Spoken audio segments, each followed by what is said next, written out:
We're here today live from REMAX Capital Properties. I'm Stephanie Prescott. And I'm Amber Johnson. And you're probably wondering why we look like the Pink Ladies out of Grease, one of my favorite all-time shows.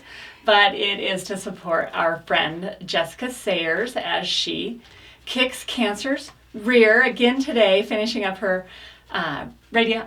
Yep. Radiation.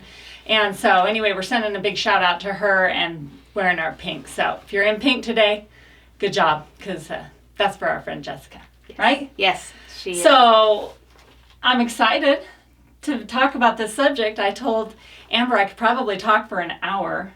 No joke. I think it's a good one. I think it's one that brings up a lot of good questions, good conversation for sure. Yeah. So have you ever thought about flipping a home? I think we hear about a ton of people doing it, but it does take a special guts to do it. Oh, yeah. So we're going to answer the top questions that people have about it. You know, how do you pick your properties? How do you price them right? How do you know what to get into? And so since Amber, in my opinion, is an expert at it, she calls herself a baby in the industry with it. Oh, absolutely. But I think that she's more of an expert for me in my mind. So we're going to talk about, we're here live again from REMAX Capital Properties. So please, if you have any questions, drop them in the comments, because Amber, the expert, will be here to answer them for you. Right? I will do my best, yes. So to get started, how do you get started on flipping homes? Well, like you mentioned, it does take a certain kind of person, because you have to be okay with risk. Real estate investing in general can be risky, but I think when it comes to flipping, it's a whole different animal. And so as a realtor, surprise, surprise, my first piece of advice is to talk with an experienced realtor in flipping. So not just somebody who's been selling real estate for a few years, or somebody who maybe has a lot of knowledge in real estate in general, but specifically somebody who has rolled up their sleeves and has gotten their feet wet in flipping, because they are going to know things that only a person who has done it is going to know. And that is the good, the bad, and the ugly. I'm sure. Yeah. I'm sure. So once you do that, speak with that agent, but come with a list of questions and be prepared to soak up a lot of information.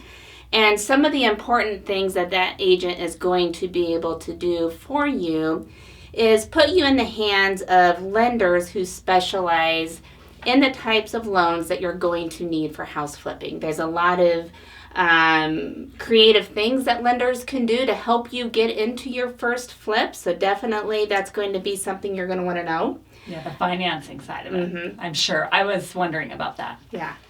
You're also going to hopefully get a good recommendation for a tax advisor. You need to know upfront how to protect your profit when it comes time to sell. Okay. And that's not something you want to find out on the day that you're selling. You want to know upfront so you can prepare and strategize. And then a legal advisor. You might need to create an LLC, some legal things that you can also do to make sure you're set up for success. And then that agent might also have some contractors in mind to help you with those jobs that maybe you're not comfortable doing yourself. Yeah, that makes sense. How about your first flip that you did? What's the best part of that story?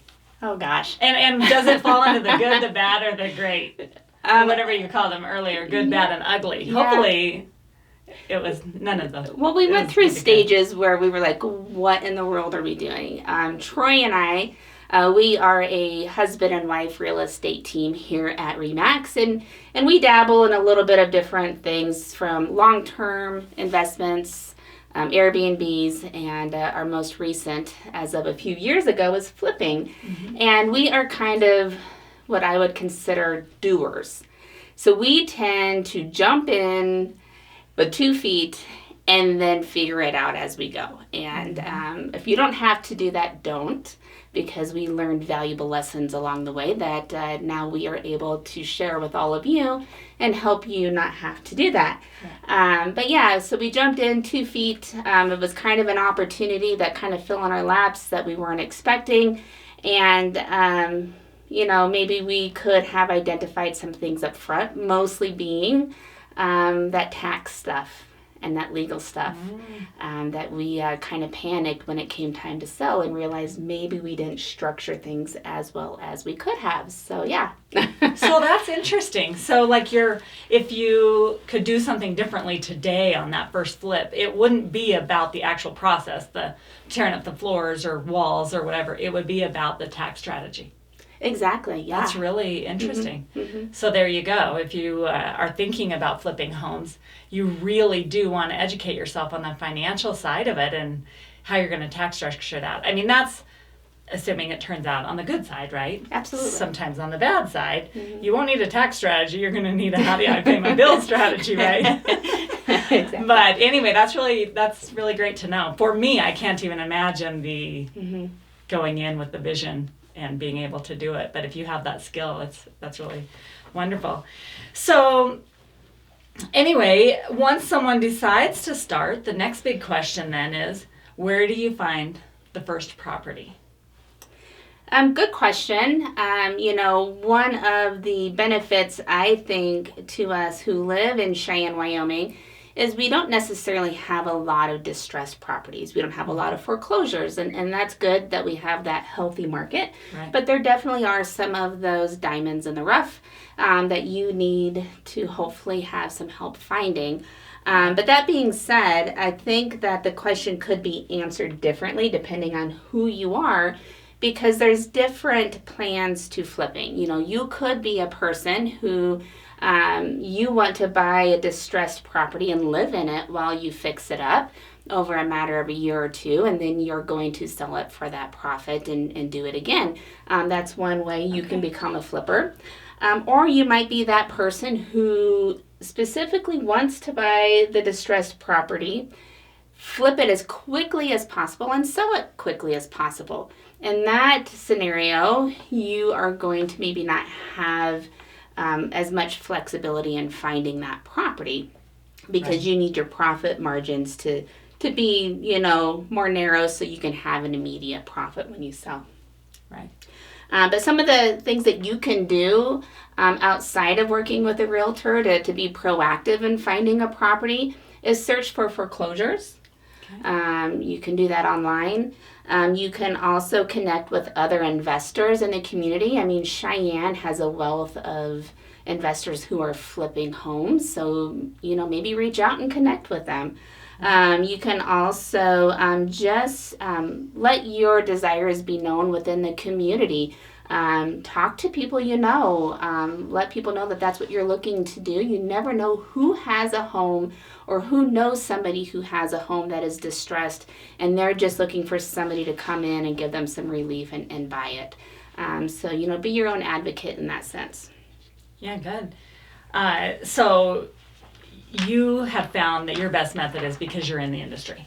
Correct. So being in the industry, you get to see things. And so then you have other investors you work with who are looking for those types of properties. It feels to me like there is an abundance in the sense that not everyone maybe will have the same profit margin, but there are homes out there, and it can sometimes become a solution for someone. Absolutely. If they live out of state or if they just have so much stuff. It seems like when someone passes away, that can be an opportunity, but you can, like you called it, a diamond in the rough, and I like that you can find that. What about some red flags when you're looking for those properties? Have you seen some things that you're like, I would not do that because the expense is going to outweigh what you guys are able to do together as a team? Sure.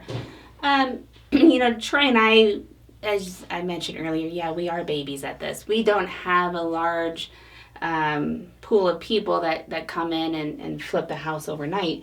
We really get dirty and we do the work ourselves, mostly Troy. I kind of do the pretty stuff and he does the hard manual stuff. Smart lady. But, you have to identify what you're comfortable with and be realistic. If there's major structure issues, If there is something that, if the price of the home isn't going to make it make sense, you just have to know that. And some of that comes from experience. Some of that will come from trusting your advisor and your realtor. But yeah, there's a lot of unknowns, and you kind of just have to know how to weigh those. You mentioned too that you and Troy do a lot of the work together, and I know you put Bronson and Zayla and probably Lexi and Kyle to work too. So it can be a family opportunity. I will tell you, the kids don't always love those opportunities because they're not pretty or fun necessarily. Their future selves will be grateful though, because they'll have the skills that a lot of people don't have today. So, who here has thought about flipping homes? Put your questions in the comments, and either Amber can answer them live, or you can follow up and answer them later. But I think that those are really important to think about when you're going to flip a house. And then finding a property is one thing, but how do you know it will actually make money? Sure. Well, I always look at it from the standpoint of who is my buyer at the end of this project, and how marketable is it going to be. And some of those things that we look at is, what have the surrounding homes been selling for that are in good condition. So we want to know, once we put the work into this property, what can we expect to sell it for? I also want to know what the average days on market are for that neighborhood as well, because, you want to be able to realistically know how long it's going to take for it to sell. Right. And then, there's some things that you want to know as far as, is the layout going to be a layout that is going to appeal to buyers? Some homes, they just have things that you can't fix or change. And some homes you can easily make some changes, but you just want to be thinking about that, because ultimately your goal is to sell it.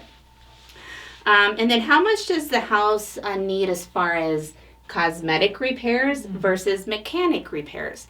The cosmetic side of things, in my opinion, is the easy stuff. I like to pick out the carpet and the paint and the new kitchen and tile and all of that stuff. That makes it pretty and cosmetically appealing to others.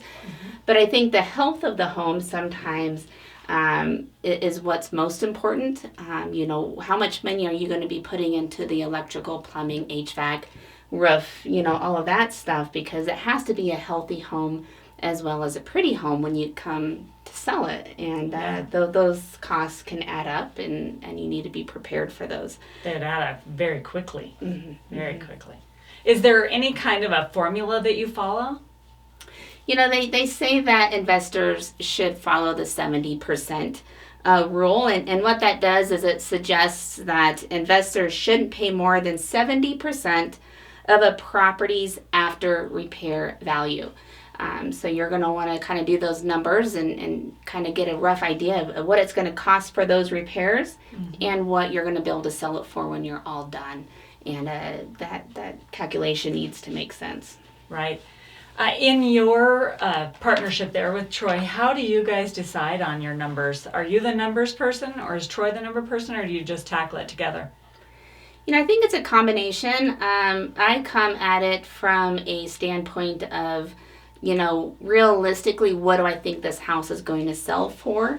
And I kind of work on that end of things, of the marketability, what it's going to sell for, and what enhancements need to be made to make sure we get the highest price possible. Right. And then Troy comes from that standpoint of, he knows what new kitchen cabinets are going to cost. He knows how much time it's going to take for him to for him to do some of the things that he does. And so he comes more from that standpoint of it, of, the money involved, and I come from the standpoint of when we sell it. So he's the money guy, doing all the work along the way of knowing what that's going to cost, and you're like, okay, in the end, this is what we should be able to sell it for, and then you both get in there and get your hands dirty and go.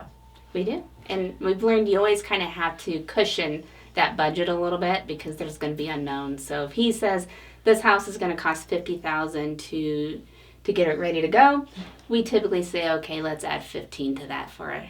Yeah. Just in case. I can imagine that whenever Steve and I are talking about a project, he's still stuck in like the 2002 price range. Yeah. Like, oh, this carpet will be like $2,500 and it's like $12,000. Right, But exactly. Anyway, so do you have any quick tips on running numbers?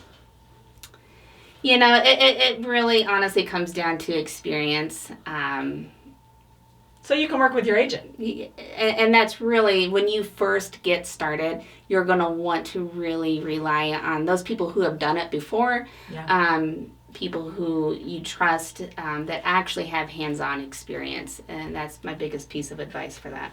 Right. I think that's great. So even when the numbers add up, there are still risks. Oh, absolutely. Right? So let's talk about the common mistakes to avoid. What are the biggest risks and mistakes new flippers make? Sure. Geez, I should say that again.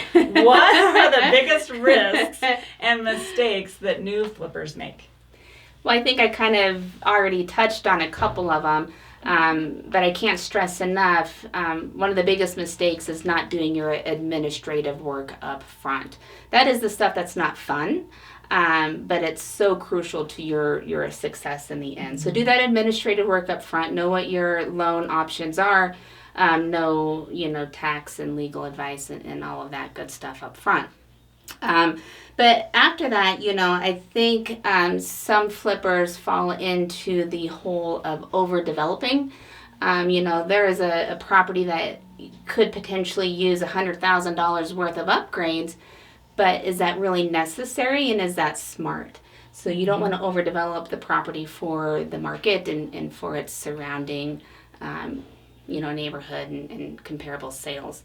And then also making decisions that maybe are not going to appeal to a wide range of buyers. You might like purple kitchen cabinets, but is everybody else? Probably not. Probably not. You might think doing something trendy would be cool and fun, but ultimately you have to keep in mind that your goal is to sell this property. So yes, you want it to stand out, you want it to be unique, you don't want to cut corners, but you also want to make smart decisions that are going to help the property move quickly. And in that same regard, don't be too cheap either. We do tend to put at least a quartz countertop in most of our flips. We tend to try to do nice flooring.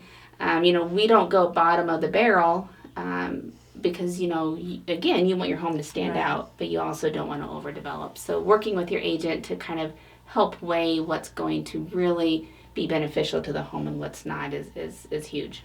Right. So what's your hardest lesson learned? Not to overcomplicate the process. What do you mean by that? Yeah.